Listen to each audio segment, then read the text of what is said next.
గ్రంథం నుండి మత్తయి రాసిన శుభవార్త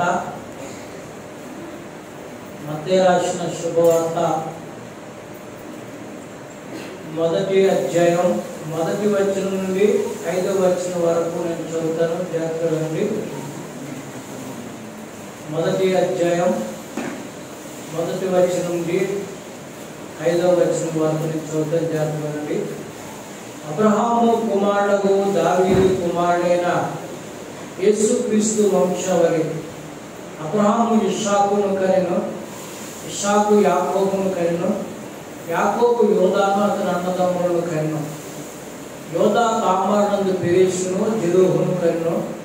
పెరేషు జెరూషును ఎస్రోను కనెను. ఎస్రోను ఆరామును కనెను. ఆరాము అమ్మినాదాబును కనెను. అమ్మినాదాబు నయస్సును కనెను. నయస్సును సల్మాను కనెను. సల్మాను రాహాబునందు బోయజును కనెను. బోయజు రూతునందు ఒబేదును కనెను. ఒబేదు యెషయాను కనెను. చిన్ని ప్రార్థన చేసుకుందాం. అల్లవచ్చండి, కళ్ళు పోసుకుందాం. ప్రేమ కలిగిన మా తండ్రి గారు, మీకు వందనాలు.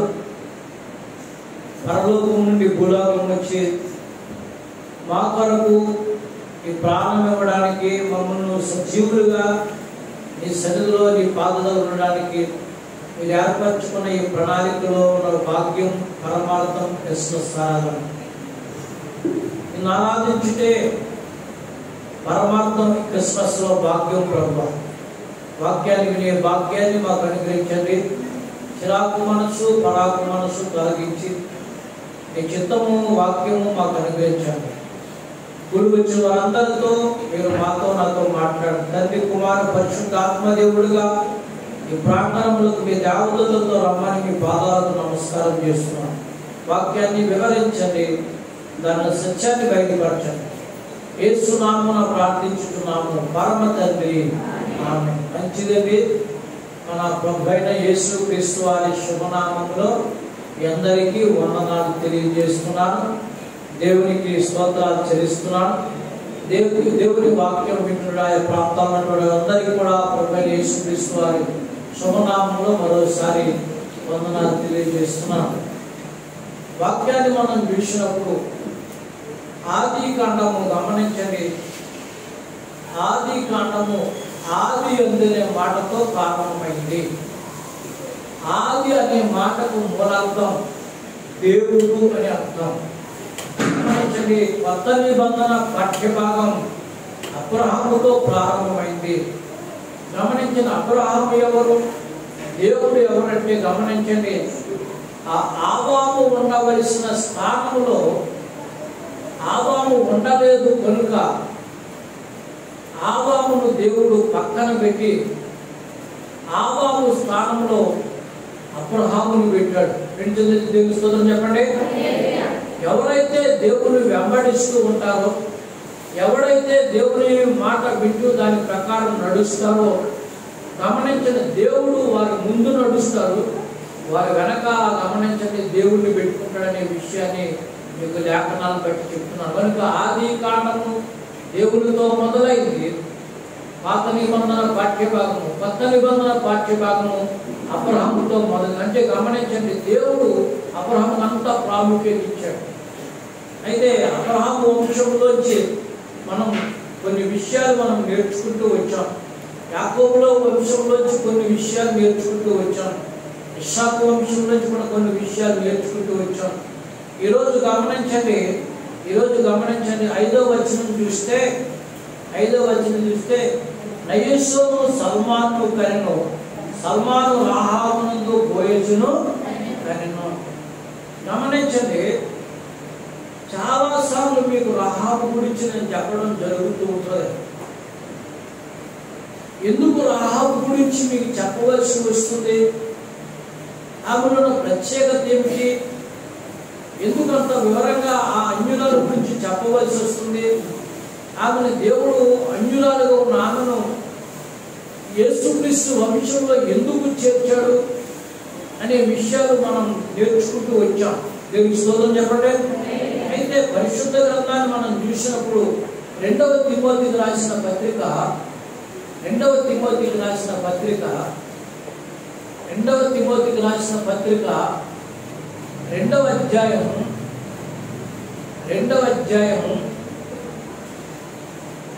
2 తిమోతికి రాసిన పత్రిక 2వ అధ్యాయము 20వ వచనం నుంచి చదవండి.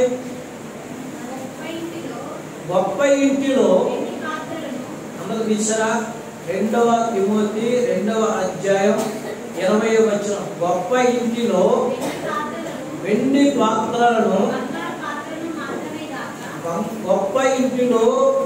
పాత్రలను బంగారు పాత్రలను మాత్రమే గాక కర్రవియు మట్టివియు కూడా ఉండును.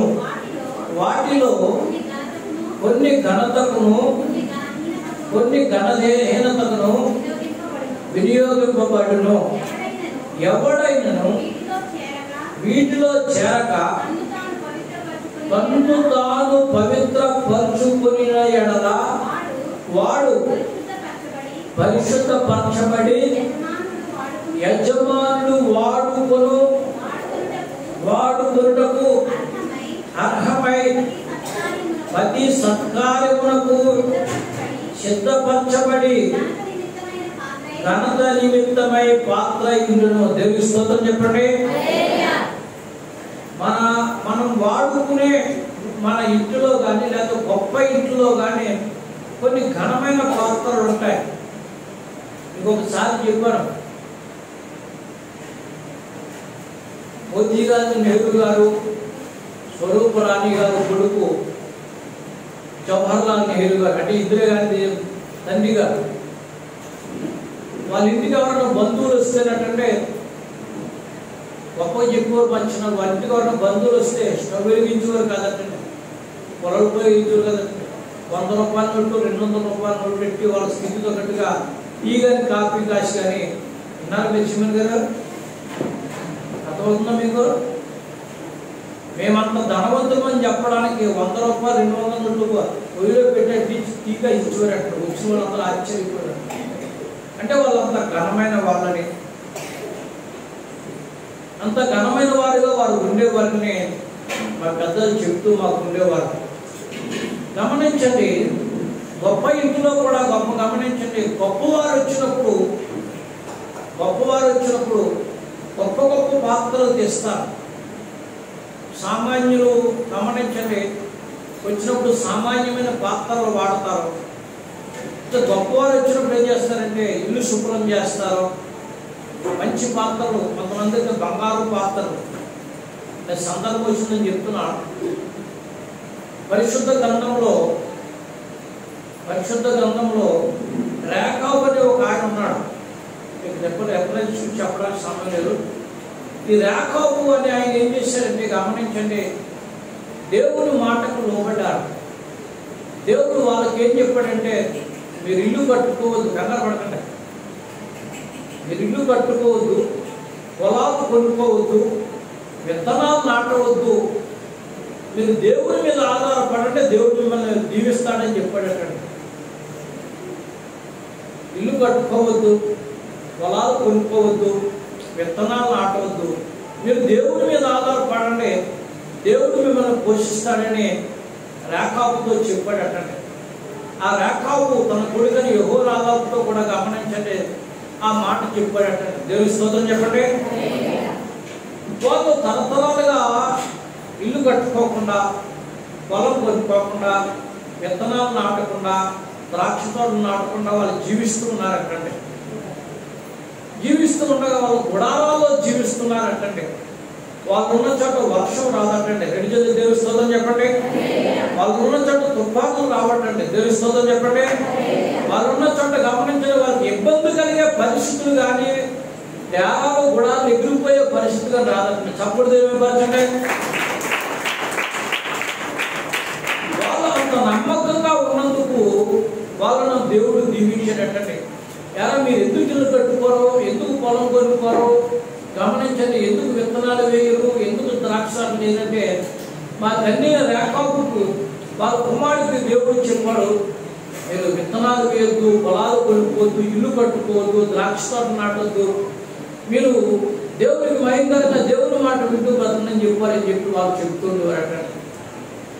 ఇటీవల ఆంధ్రప్రదేశ్ నుంచి గమనించండి, విశాఖపట్నం ఉన్నటువంటి విశ్వాసం అయ్యగారని ఎంతమంది గుర్తు చూడటం మన దగ్గరకు వచ్చారైనా? విశ్వాసం అయ్యగారు మన దగ్గరకు వచ్చారు 2002లో.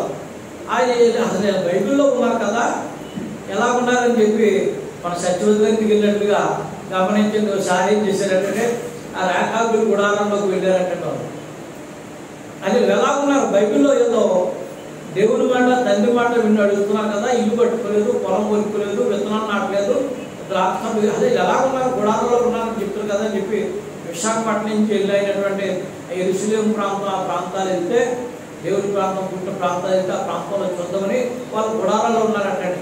వాళ్ళు గుడారాల్లో వెళ్ళినప్పటికీ మీరు ఎక్కడి నుంచి వచ్చారన్నారంటండి. జాగ్రత్త ఇక్కడి నుంచి మేము ఇండియా నుంచి వచ్చామన్నారు. ఎందుకు వచ్చారన్నారంటండి. మీరు రేఖాబీలు సంతానం కదా, మీ తండ్రి రేఖాబీలకు దేవుడు చెప్పాడు కదా, ఇల్లు కట్టుకోవద్దని, పొలాలు కొట్టుకోవద్దని, విత్తనాలు నాటవద్దని, ద్రాక్ష తోటలు నాటవద్దని. మరి మీరు ఎలా ఉన్నారంటే ఒకసారి మీరు దేవుడి మాట వింటున్న ప్రజలు కదా, తరతరాలుగా ఈ మాట మీరు జ్ఞాపకం చేసుకుని క్రమంగా నడుస్తున్నారు కదా, మీరు ఎలా ఉన్నారని నేను చూడడానికి ఇండియా నుంచి వచ్చి యెరూషలేము వచ్చి మీ గుడారాలకు వచ్చిందని చెప్తే వాళ్ళు అట్టండి ఒక దివాచి పరిచయం అంటే రిలీజియస్ దేవుని చెప్పండి. వాళ్ళు దివాచి పరిచయం చేసి కూర్చొని గమనించండి, ఒక కుర్చీ లాంటిది కూర్చో అందమైనది వేసారంటే ఒక బంగారు బల్లిని పట్టుకొచ్చారంటే, ఒక బంగారు బల్లిని పట్టుకొచ్చి దాంట్లో మంచి రుచికరమైనటువంటి భోజనం పెట్టారంటే ఆయన అన్నాడంటే దీనికి బంగారం బొద్దుగారే నిజంగా బంగారం అంటాడు. అంతమందికి డౌట్, ఎందుకంటే రోడ్ కొట్టుకు వెబ్బులి కదా, ఇది నిజంగా బంగారు పల్లమే దేవునికి స్తోత్రం చెప్పండి. ఆయన ఆశ్చర్యపోయాడంటే ఆ విశాఖపట్నం నుంచి ఆయన వచ్చిన తర్వాత 2008లో ఈ విషయాన్ని మాకు చెప్తూ గమనించండి, ఆ రేఖాబీల సంతానం ఎంత ఆశీర్వదించబడిందో నేను కళ్ళారా చూశాను. వాళ్ళు బంగారపు పల్లెంలో భోజనాన్ని సిద్ధపరిచారు. వాళ్ళు దీవించిన విధానం మన ముక్కుకి చెవికి కొంచెం కొంచెం పెట్టుకునే మురిచిపోతూ ఉంటాం. ఎవరన్నా వస్తే పెట్టి తీయం, ఎవరన్నా వస్తే తాళమేమో. మెర్సి గారు ఏంటి పని అని ముందు అని అడుగుతాం. వాళ్ళు ఎటువంటి వాళ్ళని చెప్పి అర్థమైతే ఇప్పుడు గమనించండి, కొంచెం కాపల వాళ్ళు పెట్టుకుంటాం.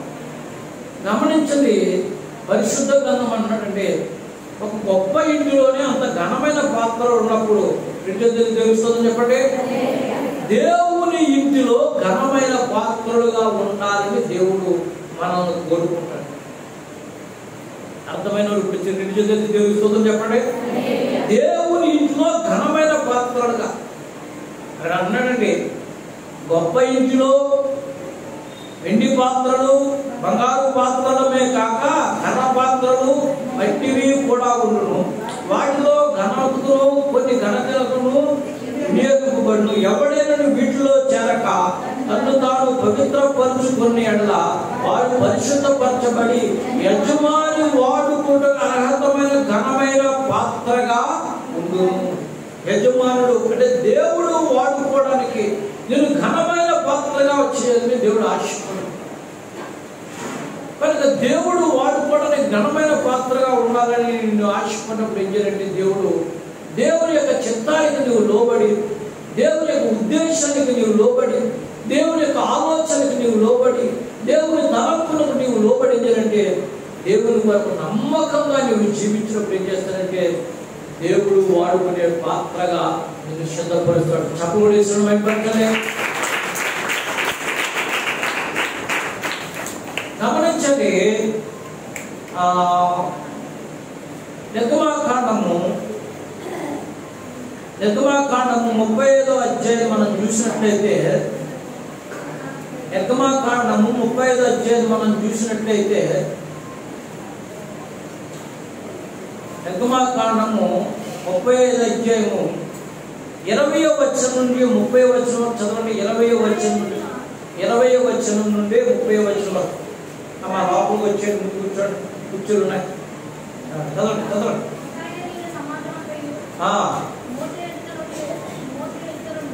గట్టిగా చదవాలి. ఇశ్రాయేలు సమాజమంతయు మోషే ఎదుట నుండి వెడలిపోయెను. తరువాత ఎవని హృదయం వారిని ప్రేరేపించెను, రేపును ఎవని మనసు వారిని ప్రేరేపించెను, వారందరూ వచ్చి ప్రత్యక్ష గుడారము యొక్క పని కొరకును దాని సమస్త సేవ కొరకును ప్రతిష్ఠిత వస్త్రముల కొరకును యెహోవాకు అర్పణలు తెచ్చిరి. దేవుని స్తోత్రం చెప్పండి. అరణ్యములో ఉన్నటువంటి ఇశ్రాయేలు ప్రజలకు ఒక ప్రత్యక్ష గుడారాన్ని కట్టాలని దేవుడు మోషేకి చెప్పాడు. మోషేకి చెప్పినప్పుడు మోషే గమనించండి, ఆ మాటలు ప్రజలందరికీ చెప్పినప్పుడు గమనించండి, అక్కడ రాశాడు 21వ వచనం, ఎవని హృదయమును ఆయన రేపెనో, ఎవని మనసు వారిని ప్రేరేపించెనో అందరూ వచ్చి ప్రత్యక్ష గుడారము పని కొరకు సమస్తమును సేవ కొరకు ప్రతిష్టావత్రమును యెహోవాకు అర్పణగా స్త్రీలు గాని పురుషులు గాని ఎవరి హృదయములను వారిని ప్రేరేపించెనో వారందరూ యెహోవాకు బంగారు అర్పించిన ప్రతి వాడును ముక్కలను పోగులను ఉంగరములను సమస్తమైనటువంటి బంగారు వస్తువులను కంగారు పడకండి, మీరేమి తేవనక్కర్లేదు. కానీ ఇలా చదివిస్తే కొంతమందికి భయం, క్రిస్మస్ అంటేనే కొంతమందికి భయం. మీరు ఏమి భయపడక్కర్లేదు, పాఠాన్ని జాగ్రత్తగా వినాలి. ముందు మీకు మిమ్మల్ని సిద్ధపరుస్తున్నాం. గండకు వేసే పిల్లవాడు అమ్మా నేను ఇంటి దగ్గర ఉంటాను, అమ్మా నేను ఇంటి దగ్గర ఉంటాను. గారాల తల్లి ఏం చేద్దంటే ఇంటి దగ్గర ఉంచుకుంటే గమనించిన వాడికి చదువు రాదు. ఎలాగైనా సరే బడికి పంపించి నేను మధ్యాహ్నం వస్తాను నాయన, బిస్కెట్లు తెస్తాను నాయన, శాఖలు తెస్తాను నాయన, సాయంకాలం వచ్చినప్పటికి స్నేక్స్ తెస్తాను నాయన, దాని బుడగాడు కొంటాను నాయన అని చెప్పి ఏదో మొత్తం మొదలుగా వాడిని మేకప్ చేసి స్కూల్లో పెట్టి చదివించడం ప్రారంభించి ఆ వచ్చిందనుకోండి, అమ్మో నా బంగారు కొడుకు ఏమొచ్చింది, నా వచ్చిందనుకో. ఆ పక్కన మాది వచ్చిందనుకోండి, అమ్మ వచ్చిందనుకోండి, నా కొడుకుకి ఏమొచ్చింది, అమ్మాని రాయడం వచ్చింది. దేవునికి స్తోత్రం చెప్పండి. ఇంకా బైబిల్ చదవడం వచ్చిందనుకోండి, దేవుని పిల్లైన వారికి ఇంకా పండగే పండగ. దేవునికి స్తోత్రం చెప్పండి.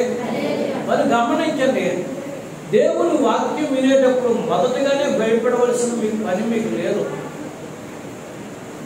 ఆయన ప్రాణం ఇవ్వడానికి వచ్చిన దేవుడు. దేవుని స్తోత్రం చెప్పండి.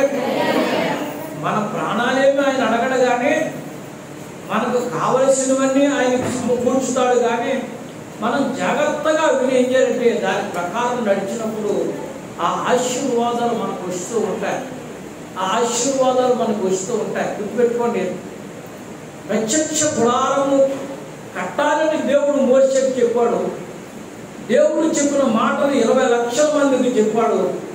ఎవరి మనసు వాళ్ళను ప్రేరేపించాడో బంగారము, బంగారు కుంగరాలు, ప్రతిష్టలు అన్నీ కూడా వాళ్ళు తెచ్చేటంటే ప్రత్యక్ష గుడారం రాజజాతున్న లాకలాకునే వాక్యం. ఈరోజు నీతో దేవుడు మాట్లాడబోతున్నాడు. దేవుని స్తోత్రం చెప్పండి. గమనించండి, ఒక ప్రత్యేకమైనటువంటి ప్రత్యక్ష గుడారాన్ని కట్టడానికి వాళ్ళని సిద్ధపరుస్తున్నాడు. మోషేతో దేవుడు చెప్పాడు, మోషే ప్రజలతో చెప్తున్నాడు. మళ్ళీ చెప్తున్నా జాగ్రత్త. మోషేతో దేవుడు చెప్పాడు, మోషే ప్రజలతో చెప్తున్నాడు. మోషేనే చేసేయమంటలేదు ఈ ప్రత్యక్ష గుడారం కట్టమని. చూడండి, అక్కడ 30వ వచనం చూస్తే, 30వ వచనం చదువుతున్న జాగ్రత్తగా. మరియు మోషే ఇశ్రాయేలు చూడుడి, యెహోవా ఊరు కుమారును ఊరు మనమడైన బెస్రాను పేరు పెట్టి పిలిచి విచిత్రమైన పన్ను కల్పించుటకును, బంగారుతోనూ వెండితోనూ ఇత్తడితోనూ పనిచేయుటకును, రత్నములను సానబెట్టి పొదుగుటకును చెట్టుటకును, విచిత్రమైన పనులన్నింటినీ చేయుటకును వారికి ప్రజ్ఞ వివేక జ్ఞానములు కలుగునట్లు దేవుని ఆత్మతో వారిని అతడు దాను గోత్రికుడును అస్సామానుకు కుమారుడైన అహులోయాబును ఇతరులకు నేర్పునట్లు వారికి బుద్ధి. చెక్కుడు పనేమి, చిక్కువాడేమి, చిత్రకారుడేమి, నీలి దోమల వర్ణములతో సన్నదాలతో బుటాపని చెయ్యువాడేమి, నేతగాడేమి, సమస్త పనులు అనగా ఏ పనిను చేయువారి యొక్క విచిత్రమైన పని కల్పించు వారి యొక్క పనులను చేయనట్లు ఆయన వారికి జ్ఞాన హృదయముతో నింపి ఉన్నాడు. దేవుని స్తోత్రం చెప్పండి. అంటే గమనించండి, దేవుడు మోషేకి చెప్పాడు, మోషే ప్రజలకు చెప్పాడు. ప్రజలు గమనించండి, వాళ్ళకున్నవి ప్రత్యక్ష గుడారం కట్టండి చాలా బంగారాన్ని తెచ్చారట. చాలా బంగారాన్ని తెచ్చారంటే ఆ బంగారం అంతా పట్టుకెళ్ళి మోషే దాచుకున్నట్టుగా లేదు, కానీ దేవుడు మోషేతో చెప్తున్నట్ట, ఒకసారి ఇప్పుడు చేసి చూపించండి. ఆ బంగారం అంతా దాచుకున్నట్టు లేదు, కానీ ఆ బంగారం అంతా తీసుకుని వెళ్ళి మోషేతో దేవుడు చెప్తున్నట్ట, ఊరు మనమడును బెస్సలేనటువంటి వాడికి నేను జ్ఞాన హృదయాన్ని కలిగించి ప్రత్యక్ష గుడారాన్ని కట్టడానికి జ్ఞానాన్ని కలిగిస్తున్నాను, అతనికి జ్ఞాన హృదయం కలిగిస్తాను, అతను ఒక ఘనమైన పాత్రగా వాడుకుంటాను. దేవునికి స్తోత్రం చెప్పండి. ఇప్పుడు మన రాజేష్ ఉన్నాడంటే మీకు అర్థమవడం చెప్తున్నాం. చిన్నప్పటి నుంచి అంటే మన కంటే చిన్నప్పటి నుంచి చర్చిలో పెరిగి గమనించండి, చిన్న పాస్టర్ గారితో కలిసి పెద్ద పాస్టర్ గారితో కలిసి అన్ని పనులు ఏటు చేసేవాడు. రాజేష్ వరకు చిన్నప్పటి నుంచి వాళ్ళ అమ్మ ప్రార్థన చేయించేవారు, గమనించి వాళ్ళ అమ్మమ్మ గారు ప్రార్థన చేయించేవారు, మంచి పనివాడు అవ్వాలండి. ఎన్నానో బైబిల్ చదువు రాజేష్, బైబిల్ చదివితే నీకు దేవుడు జ్ఞానాన్ని ఇస్తాడు చదువుతా ఉన్నారు కదా. అలాగే గమనించండి, నదిగా చదివేవాడు బైబిల్ చదవడం ప్రారంభించిన తర్వాత అతనికి దేవుడు జ్ఞానాన్ని ఇచ్చాడు. దేవునికి స్తోత్రం చెప్పండి. ఒక ఆశ్చర్యకరమైన పనులు చేసేటువంటి ఒక జ్ఞానాన్ని దేవుడు ఇచ్చాడు. ఆ జ్ఞానంతో గమనించండి కొన్ని పనులు చేస్తూ దేవుని పనిలో బిజీ అయిపోతున్నాడు. నేను మొన్న ఈ మందిరాన్ని కట్టేటప్పుడు ఆ గుమ్మం పని ప్రారంభించినప్పుడు సార్ రాజేశ్వరి పిలిచి, రాజేశ్వరి దీనికి పలానా పని చేయాలి, పలానా విధంగా ప్లాన్ చేయాలి అంటే అన్నాడు. దానికి ఎంత పని అంటే అనుకుంటారు, మీరేం చూసుకోకుండా శుభ్రంగా పడుకోండి, అది నేను చేసేస్తాను. నేను అనుకున్నాను, నేను చిన్నపిల్లడు కదా రాజేశ్వరు, నాకు ఇంకా చిన్నపిల్లడు కదా రాజేష్, అది ఏం చేస్తాడు చూద్దామని చెప్పేటప్పటికి పెద్ద బ్యాగ్ తెచ్చాడు. ఆ బ్యాగ్లో కొన్ని మిషనరీస్ తెచ్చాడు, కొన్ని మిషనరీ తెచ్చుకొని బోర్డు చిప్స్ ఆన్ చేశాడు, వేసి కలజోడు పెట్టాడు. మీరు చూడకుండా దూరం ఉన్నాడు. నేను అన్నాను, ఇంత జ్ఞానం ఎక్కడ వచ్చింది,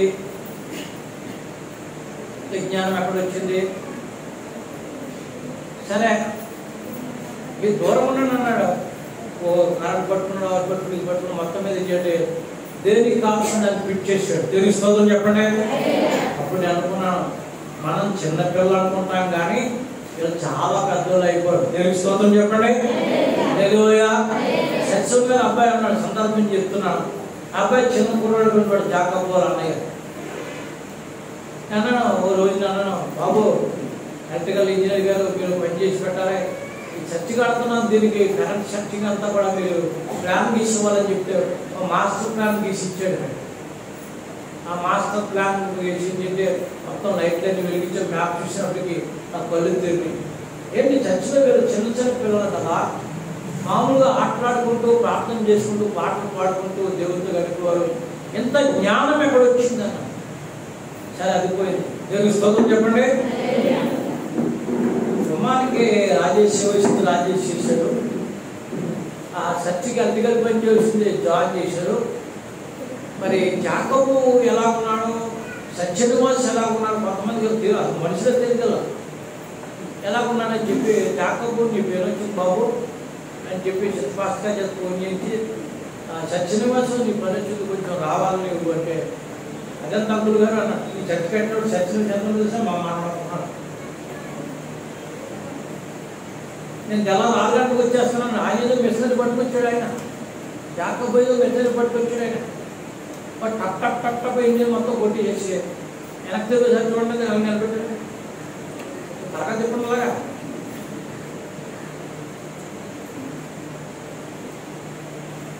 వీళ్ళు చర్చిలో పెరిగిన పిల్లలు రెండేళ్ళ దేవుడి స్తోత్రం చెప్పండి.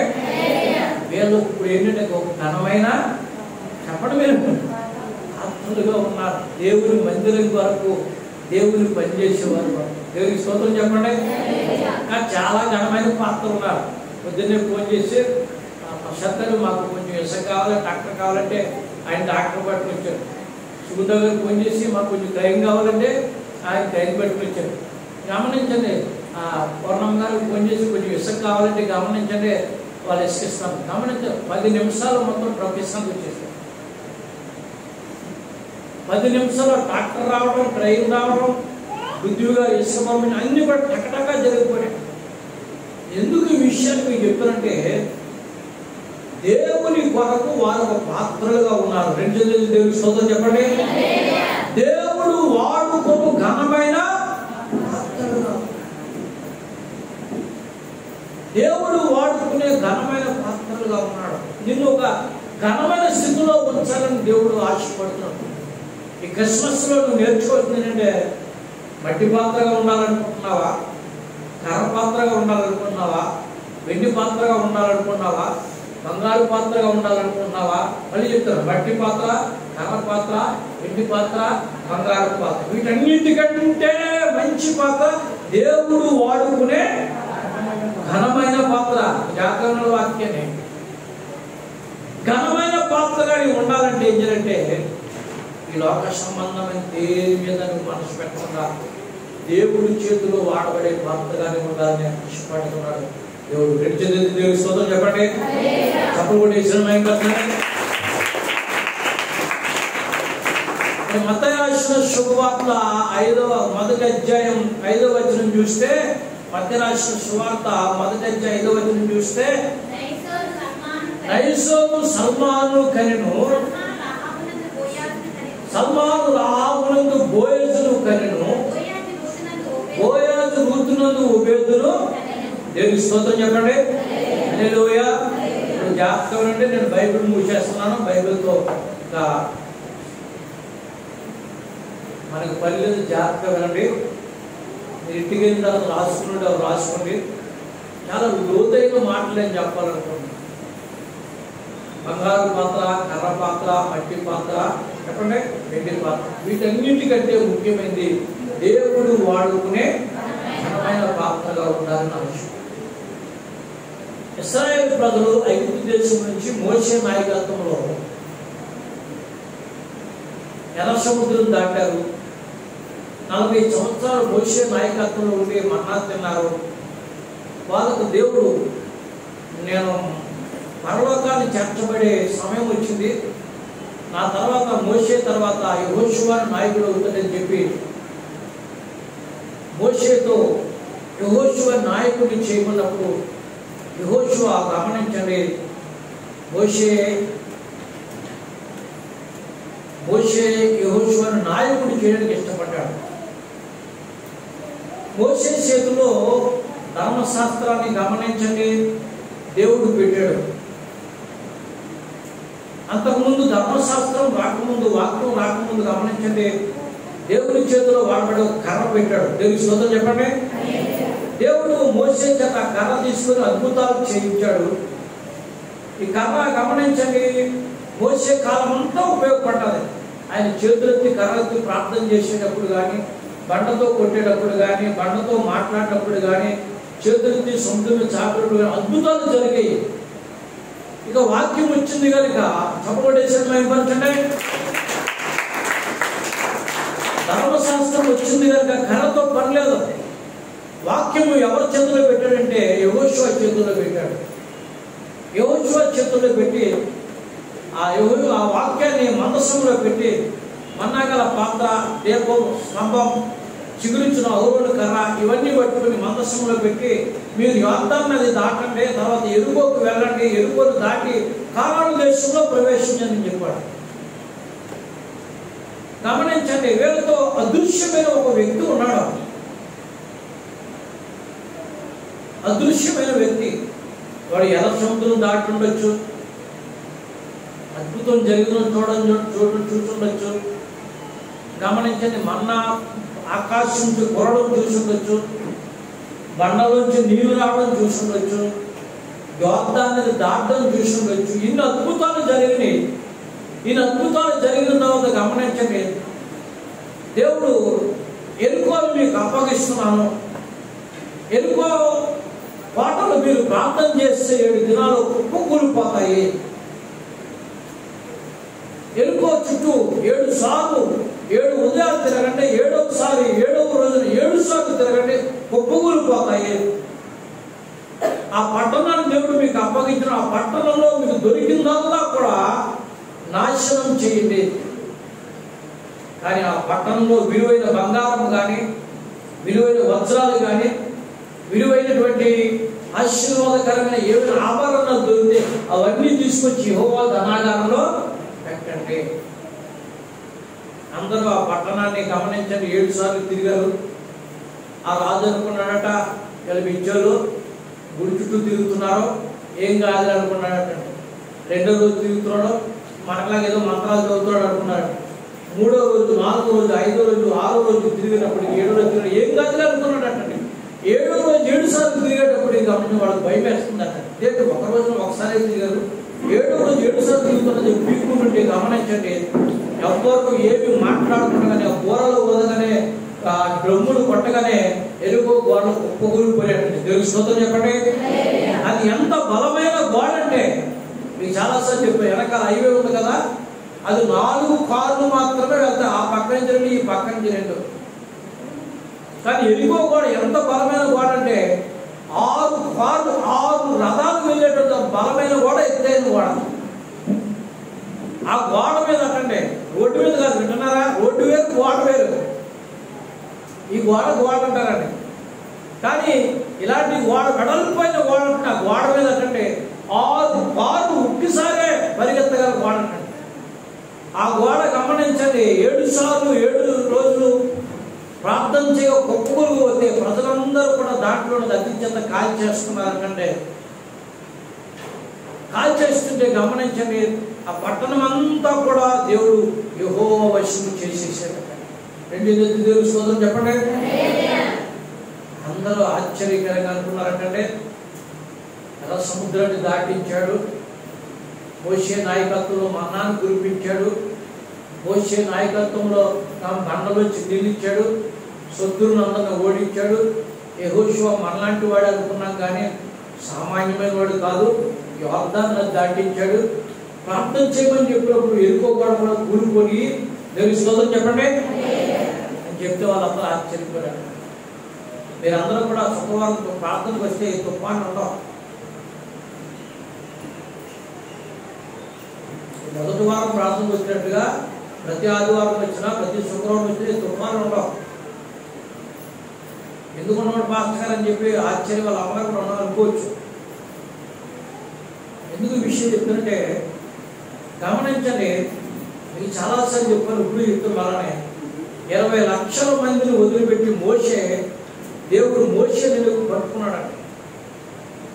మోషే నమ్మకమైన వాడని 20 లక్షల మందిని కష్టపెట్టడానికి 40 సంవత్సరాలు కష్టపడడానికి ఇష్టపడ్డాడు, కానీ మోషేని మాత్రం వదిలిపెట్టడానికే ఇష్టపడలేదు. మోషేని వదిలిపెట్టి అని చెప్పి అరణ్యంలోకి పారిపోడు, గొర్రెలు కాల్చుకోండి 40 సంవత్సరాలు. 40 సంవత్సరాలు అయిపోతారు, నన్ను అందరూ మర్చిపోరండి, పెళ్లి చేసుకోండి, ఇద్దరు బిడ్డలు అన్నాడు. కానీ దేవుడు ఇశ్రాయేలు ప్రజల్ని గమనించండి, 20 లక్షల మందిని ఆ ఐగుప్తులో కష్టపడడానికి ఇష్టపడ్డాడు, కానీ మోషేని మాత్రం వదిలిపెట్టడానికి ఇష్టపడ్డాడు. నేను అనుభూతితో చెప్తున్నాను, మీరందరూ కలిసి ప్రార్థన చేస్తే దేవుని స్తోత్రం చెప్పండి, ఈ తుఫాను ఉండవు. కానీ బాగా మనం ఒకరు ప్రార్థన చేస్తే సరిపోతుంటే, అవును ప్రార్థన చేస్తే అబ్రహాము ప్రార్థన ఆలకించి దేవుడు సొదొమ గొమొర్రాలో చెవం పట్టుకున్నాడో లోతులు బయటికి నడిపించాడు. దానియేలు ప్రార్థన ఆలకించి అనన్య మిషాయేలు అజర్యా ప్రార్థన ఆలకించి బబులోని దేశాన్ని మార్చేశాడు. కానీ ప్రార్థనకు మీరు రావడం ద్వారా, ప్రార్థనకు మీరు వచ్చి మోకరించి ప్రభువా మా దేశాన్ని జ్ఞాపకం చేసుకో, ప్రభువా మా దేశాన్ని జ్ఞాపకం చేశాడు. శుక్రవారం చదివించారు. 2వ దినవృత్తాంతాల గ్రంథం 7వ అధ్యాయం 14 వచ్చి చూడండి. 2వ దినవృత్తాంతాల గ్రంథం 7వ అధ్యాయం 14 వచ్చి నా పేరు పెట్టబడిన నా జనులు తమ్మును తాము తగ్గించుకుని ప్రార్థన చేసి నన్ను వెదకి చెడు మార్గమును విడిచినలా ఆకాశము నుండి నేను వారి ప్రార్థనను విని వారి పాపమును క్షమించి వారి దేశమును స్వస్థపరచుదును. దేవునికి స్తోత్రం చెప్పండి. నా పేరు పెట్టబడిన నా జనులు, యేసు ప్రభువును నమ్ముకొని బాప్తిస్మం తీసుకుని సంఘమందు చేర్చబడి నీవు చేయవలసింది ప్రార్థన చేస్తే దేశాన్ని దేవుడు బాగు చేస్తాడు. మీ వ్యాపారాలు బాగుంటారు, మీ బిడ్డలు బాగుంటారు, మీ కుటుంబాలు బాగుంటారు, మీ పిల్లలు ఎక్కడున్నా బాగుంటారు. మీరు చేసే ప్రతి పనిలో నీ దేవుడు యెహోవా నీ చేతుల కష్టాజితాన్ని ఆశీర్వదిస్తాడు. దేవునికి స్తోత్రం చెప్పండి. హల్లెలూయా, హల్లెలూయా. కానీ మీరు చేయవలసిన మొట్టమొదటి దేవుని మందిరంలో ప్రార్థన జరగడం, ప్రార్థన కరండి. ఆకులు పట్టినామని నేను చెప్పడం లేదు, లేకపోతే అది ఇవ్వండి ఇది ఇవ్వండి నేను చెప్పడం లేదు. మీ పిల్లలు మీరు క్షేమంగా ఉండాలంటే ప్రార్థనా మందిరంలో దగ్గర ప్రార్థన మీరు ఏకీవించి మీ యజమాని పేరు చెప్పండి, మీ బిడ్డల పేరు చెప్పండి. నేను చెప్పడం కాదు, మీ పేరు మీ బిడ్డల పేరు మీరు చెప్తే ఆకాశంలో ఉన్న దేవుడు అంటండి మీ కుటుంబాన్ని దేవుడు దీవిస్తాడు, మీ బిడ్డలు దేవుడు దీవిస్తాడు. యెహోషువ ప్రార్థన ఆలకించి ఏం చేసినట్టే యోర్దాను దాటించాడు, ఎరుకో గోడను పొలగొట్టించాడు.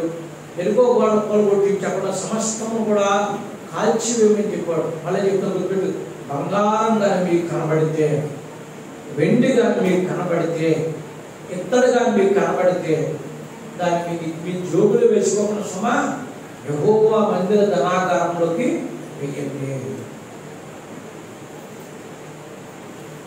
ఈ సమాజంలో 20 లక్షల మందిలో నాగంటుడు ఒక ఉన్నాడంట. ఎర్ర సముద్రం దాటించాడు, బాగానే ఉంది. ఏదో కానాన్ దేశం ఉన్నాడో, బండలో నీరు తప్పి తాగిస్తున్నాడు, బాగానే ఉంది. మన్నా తినిపిస్తున్నాడు. ఎన్నో తినాలి, 40 సంవత్సరాలు తిన్నాము. పిల్లల కొద్ది ఎప్పుడు సంపాదించుకుంటాం, భార్య కొద్ది ఎప్పుడు సంపాదించుకుంటాం, బిడ్డల కొద్ది ఎప్పుడు సంపాదించుకుంటాం, లేకపోతే మరణ కొద్ది ఎప్పుడు సంపాదించుకుంటాం అని చెప్పి వాడికి ఒక ఆలోచన వచ్చింది. అక్కడ వాడికి ఒక ఆలోచన వచ్చింది. దేవుడు ఏం చెప్పాడు? దేవుడు ఏం చెప్పాడు? మీరు కానాను దేశం వెళ్ళండి, మీరు ఆకాశం అంటే పట్టణాలు మీకు ఇస్తాను. చప్పుడు పడుతుంది.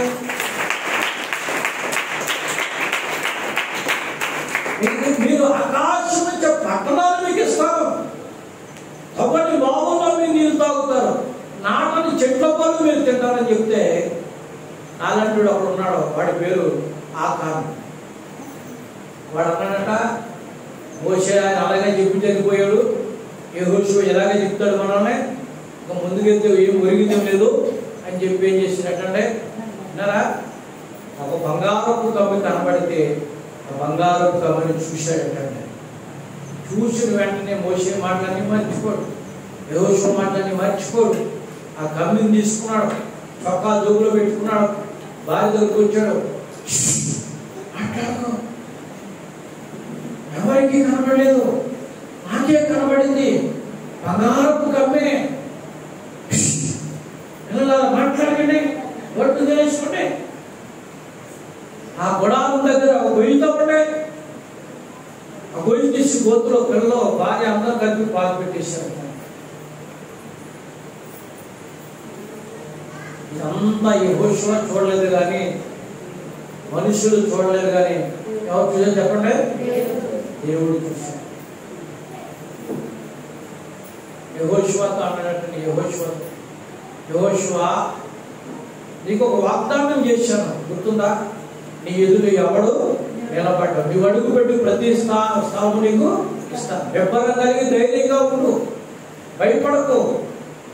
ఈ పరిశుద్ధ గ్రంథాన్ని తప్పకుండా చదువు, దీన్ని పాటించని చెప్పాను. అలాగే నువ్వు నడుస్తున్నావు, ధైర్యంగా ఉన్నావు. సముద్రం చీలిపోయింది, ఎలా సముద్రం చీలిపోయింది, యోర్దాను చీలిపోయింది, ఎరుకో వాళ్ళు కూలిపోయి, కానీ ఒక్కడు పాపం చేశాడు. ఆకాన్ అనేవాడు గమనించండి, బంగారు కమ్ము దొరికితే యెహోవా మందిర ఆవరణలో పెట్టమని చెప్తే వాడి గుడాలను తీసుకుని భూమిలో పాతి పెట్టాడు. వాటి పిలంటే వాటిని పిలిచాడు. బాబు, సర్వ సమాజం ఎదురు నీకు ఒక విషయాన్ని చెప్తున్నాను, జాగ్రత్త విను. దేవుడు నాతో చెప్పింది నీతో చెప్తున్నాను. నాయన, నన్ను బాధ పెట్టకు, దేవుని బాధ పెట్టకు, ఈ ప్రజలందరినీ బాధ పెట్టకు. వీళ్ళు దేవుని మాట నమ్మి ఎర్ర సముద్రం దాటి, యోర్దాను దాటి, ఎరుకోలు దాటి వెళ్ళిపోతున్నారు.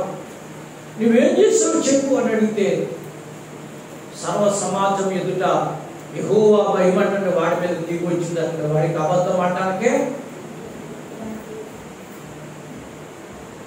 అయ్యా ఎరుగో గోడలు కూల్చమన్నారు, కూల్చాను.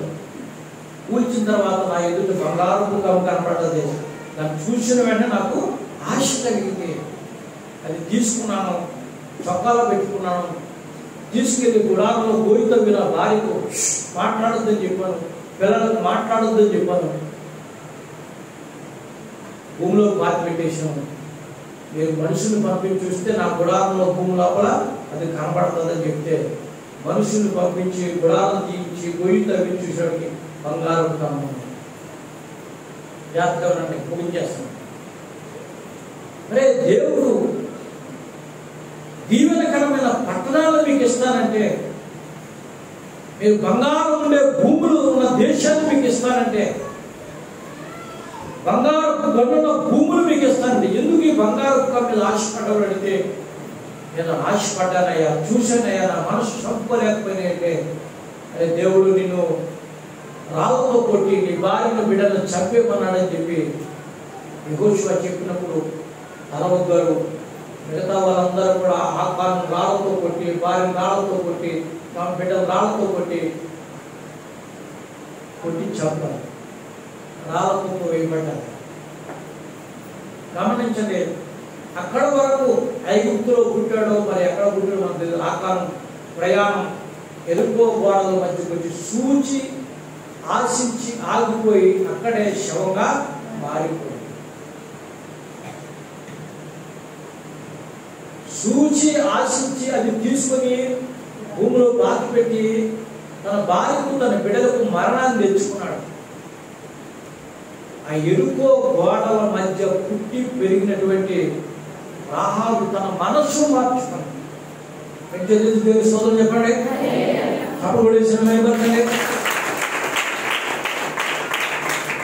అప్పటి వరకు పాపాత్మురాలుగా ఉన్నటువంటి రాహాబు అంటే తన మనస్సు మార్చుకుని ఆ ఎరుకో గోడల మధ్య వచ్చిన వారి యెహోషువ ప్రభుని వెగుడు వాడుతుంది. అయ్యా, మీ దేవుడు చాలా గొప్పవాడు, ఈ పట్టణాన్ని కూల్చివేసినప్పుడు నన్ను, నా తండ్రి వారి అందరినీ మీరు కాపాడి గమనించండి, మీతో పాటు నన్ను తీసుకున్నాను. ఇశ్రాయేలు ప్రజలతో సాగి వచ్చిన ఆకాను చరిత్ర అక్కడ ఆగిపోయింది.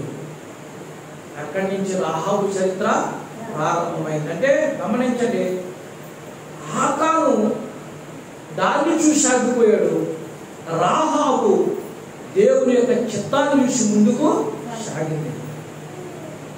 నేను అంటాను, ఈ క్రిస్మస్ దినాల్లో నువ్వు దేవుని చూసి ముందుకు సాగుతున్నావు, నువ్వు ఏ విషయంలో ముందుకు సాగుతున్నావు? ఆకాను వలె ఆగిపోదాం అనుకున్నావా? లోకాన్ని విడిచిపెట్టి రాహాబు వలె ముందుకు సాగిపోదాం అనుకున్నావా? దేవుని స్తోత్రం చెప్పండి. ఆకాను చరిత్ర అయితే గమనించండి, అక్కడతో ఆగిపోయింది. రాహాబు చరిత్ర అయితే ఎరుకో గోడల మధ్యనే ప్రారంభమైంది. దేవుని స్తోత్రం చెప్పండి. అరణ్యంలోకి వెళ్ళడానికి, తను ఎరిగిన ప్రజలతో నడవడానికి, తను ఎరిగిన ప్రజల మధ్య జీవితానికి ఇష్టపడినప్పుడు నయస్సును గమనించండి, యోధా గోత్రంలో పెద్ద 76,400 మందికి పెద్ద చాలాసార్లు మీకు ఈ విషయం చెప్పాను. 76,400 మందికి పెద్దనుడు, యోధా గోత్రం పెద్ద నయీషును కొడుకు ఒక్కడే ఉన్నాడు, సల్మాను. వాడిని పిలిచాడు అంటాడు, ఒరే సల్మాను ఇటు రా అంటే ఏంటి నాన్నగారు చెప్పడం. ఎరుకో వాళ్ళ మధ్య ఆకాను చనిపోయాడు, ఆశించి చనిపోయాడు. కానీ ఎరుకో వాళ్ళ మధ్య పెరిగి లోకాన్ని విడిచిపెట్టి దేవుని ఆశించి మనతో వచ్చినటువంటి ఈ శాపగ్రస్తురాలు రాహాబు. దేవుని స్తోత్రం చెప్పండి. రాహాబు అనే మాటకు అర్థం విశాలత. ఈ రాహాబు మనతో జీవితానికి ఇష్టపడ్డది కాబట్టి సమాజంతో చెప్తున్నాడు, ఈమెను ఎవరైనా మీ కోడలుగా చేసుకోవడానికి ఇష్టపడతారని ఎవడో మాట్లాడలేదు. సల్మాన్తో చెప్తున్నాడు, ఆయన ఈ రాహాబు మెడలో మంగళసూత్రం కట్టన్నాడు, మంగళసూత్రం కట్టాడు. గమనించండి, శాపగ్రస్తురాలుగా ఉన్నటువంటి ఆమె జీవితం ఆశీర్వాదకరంగా మారిపోయింది, దీవించబడ్డదిగా మారిపోయింది. గమనించండి, నయీషును కోడలైపోయింది. ఇప్పుడు ఆమె వంశం ఎంతంటే గొప్ప వంశంగా మారిపోయింది. రెండు తెలుస్తుందని చెప్పండి. హల్లెలూయా. దేవుడు కోరుకున్న వంశం యోధా వంశం. యోధా వంశంలో నయీషును కోడలుగా మారిపోయింది. నయీషును కోడలుగా మారిపోయింది. గమనించి యెహోషువ కానాను దేశాన్ని పంచేటప్పుడు ఈ నయీషును కోడలైనటువంటి రాహాబుకు సల్మానుకు బెత్లెహేము వాటా వచ్చింది. ఈ రాహాబుకు సల్మానుకు బెత్లెహేము వాటా వచ్చింది. మీ అందరికీ తెలుసు. బెత్లెహేములో ఎవరు పుట్టారండి? చెప్పాలి మీరు. ఆశ్చర్యం చెప్పమా, చెప్పు. యేసుక్రీస్తు పుట్టాడు. దేవునికి స్తోత్రం చెప్పండి. శపించబడిన వంశాలన్నీ కూడా ఎలా అయిపోతాయి? ఆశీర్వదించబడిన వంశాలుగా మారి, కొట్టువేయబడిన వంశాలు కూడా దీవించబడిన వంశాలుగా మారిపోతాయి. పనికిరానున్న వారు పనికి వచ్చే వారిగా దేవుడు చేస్తారండి. హల్లెలూయా, హల్లెలూయా. ఎంత ఆశ్చర్యకరమైనటువంటి దేవుడి కృప అంటే గమనించండి. ఆకాను జీవితం అక్కడితో ఆగిపోతే రాహాబు జీవితం ఈ రోజు వరకు ఘనమైన పాత్రగా నిలిచిపోతుంది. చప్పుడు దేవుని పెద్ద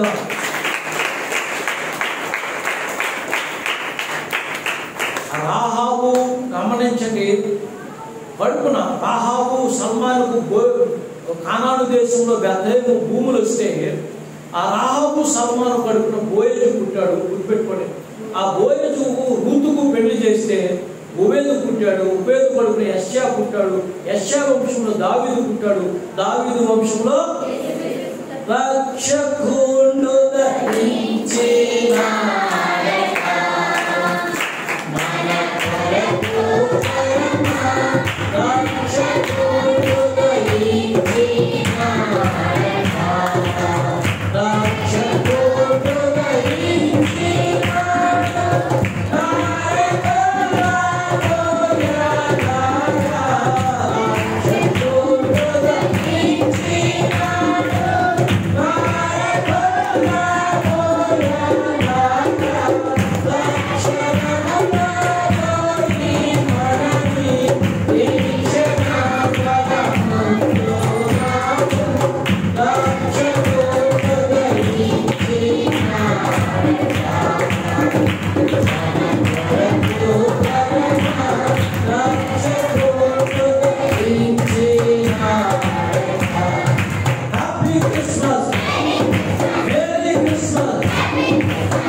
బంగారపు పాత్ర కంటే, వెండి పాత్ర కంటే, మట్టి పాత్ర కంటే, కర్ర పాత్ర కంటే ఘనమైన పాత్రగా ఉండాలని దేవుడు కోరుకుంటున్నాడు. దేవునికి స్తోత్రం చెప్పండి. హల్లెలూయా. ఘనమైన పాత్రలుగా మనం ఉండాలని కోరుకుంటున్నాడండి దేవుడు. మరి గమనించండి, ఆకాను గమనించండి, ఎలా సముద్రం చేర్చబడినప్పుడు ఉన్నాడో, యోర్దాను చేర్చబడినప్పుడు ఉన్నాడు, బండలోంచి నిలిచినప్పుడు ఉన్నాడు, మన్నా కూర్చున్నప్పుడు ఉన్నాడు, ఎరుకో గోడ కూర్చున్నప్పుడు ఉన్నాడు. కానీ ఉండబట్టలేకపోయాడు దాన్ని చూసి. కానీ రాహాబుకు గమనించండి, బంగారుపు గనున్నటువంటి దేశం అది.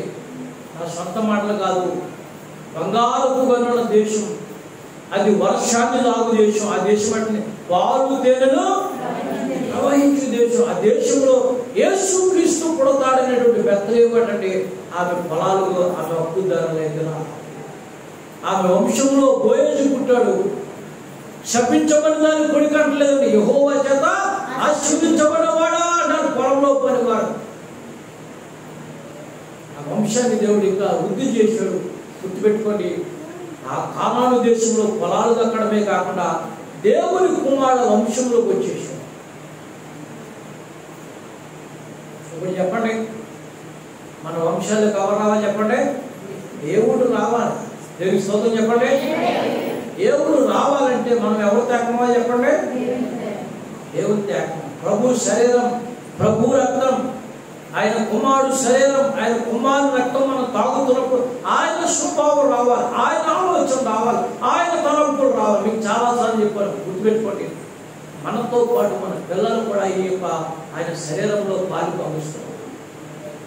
సాల్మన్ పాస్టర్ గారు ఉన్నారే, మోజేస్ పాస్టర్ గారు ఉన్నారే, వాళ్ళ గురించి ప్రార్థన చేశారు. ప్రభువా, వీళ్ళ శరీరం నీతో ఏకమవ్వాలి, వీళ్ళ శరీరం, వీళ్ళ రక్తం నీతో ఏకమవ్వాలి, వీళ్ళ లోక సంబంధమైన ఆలోచనలు పుట్టకూడదు. సాతాను పుట్టిస్తుంది, కానీ నీ శరీరం ఏం చేద్దంటే, నీ రక్తం ఏం చేద్దంటే వాటిని బయటకు నెట్టేసుకుంటారు. దేవునికి స్తోత్రం చెప్పండి. హల్లెలూయా, హల్లెలూయా. గమనించండి, దేవుడు వాడుకునే ఘనమైన పాత్రగా మన పిల్లలు ఉండాలి, మనం ఉండాలి, మన కుటుంబాలు ఉండాలి, మన బిడ్డలు ఉండాలి. దేవుని స్తోత్రం చెప్పండి. బంగారము, వెండి, ఇత్తడి, ఇనుము, కర పాత్రల కంటే విలువైన పాత్ర దేవుడు వాడుకునే పాత్ర. ఇప్పుడు చెప్పండి, రాహాబు. అలాంటి పాత్రగా నువ్వు మార్చబడాలి, అలాంటి పాత్రగా నీ కుటుంబం కట్టబడాలి. యేసుక్రీస్తు పరలోకపాలన భూమి మీద నీ హృదయంలో పొంగిపోవాలి. దేవుని స్తోత్రం చెప్పండి. మొదటి క్రిస్మస్ ఆరాధనలో నువ్వు దీవించబడిన వాడిగా ఉండాలంటే నువ్వు ఘనమైన పాత్రగా ఉండాలి. ఘనమైన పాత్రగా మేము ఉండాలని ఆశపడుతున్న వాళ్ళతో లేచినటువంటి దేవుడి మాటలు దీవించును గాక. ప్రార్థన చేసుకున్నాం, కళ్ళ వంచని కళ్ళు మూసుకుందాం. ప్రార్థన చేసుకున్నాం, కళ్ళ వంచని కళ్ళు మూసుకుందాం. యేసు ప్రభువా, ఘనమైన పాత్రగా ఉండాలని కోరుకుంటున్నాం. నీ చేతిలో అయినా ఆశీర్వదించబడిన పాత్రగా ఉండాలని కోరుకుంటున్నాం. నీ చేతుల్లో మమ్మల్ని దీవించుతండి. నీ ఉద్దేశంలో మమ్మల్ని చేర్చు ప్రభువా.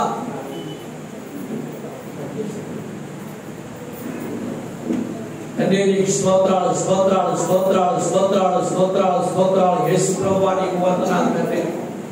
ఘనమైన పాత్రగా మమ్మల్ని, మా కుటుంబాలను తండ్రి ఏర్పరచుకో ప్రభువా, నీకు వందనాలు తండ్రి. అయినా నీ పని వరకు వాడుకో ప్రభువా, నీకు స్తోత్రం. ఈ కడువలు నాలో లోకానికి రక్షకుడు వచ్చి మమ్మల్ని రక్షించిన దేవా, మీ కుమారుని మా కొరకు కల్పించి ఆయన ప్రాణం ద్వారా మా జీవితాలను కట్టిన దేవా, నీకు స్తోత్రాలు. నీకే వందనాలు నాయన. ప్రేమలు మా తండ్రి గారు, మీకు వందనాలు. కుమారుడు రక్షకుడు జీవాధిపతి యేసుక్రీస్తు ప్రభు, మీకు స్తోత్రాలు. ఇంత గొప్ప ప్రణాళికతో ఈ పరిచయం కాపాడుతూ నడిపిస్తూ బలపరుస్తూ వందనాలు. ఈ మధ్యాహ్నం వాక్యం విని నీ ప్రజలందరినీ మీరు ఆకర్షించండి, నీ తట్టుకు ఆకర్షించండి, నీ ఆత్మతో నింపండి, నీ బలమైన ఆత్మలను కుమ్మరించండి. ఘనమైన పాత్రలుగా వారు ఉన్నట్లు, ఘనమైన పాత్రలుగా వారి పిల్లలు పెంచబడినట్లు వారి కుటుంబాలందరూ ఆశిస్తున్నట్టు కృప దయచేయండి. నిన్న వాక్యం ద్వారా మీరు వాక్యం నాతో మాట్లాడండి. యేసు నామమున ప్రార్థించి స్తుతించి అడుగుచున్నాను పరమ తండ్రి.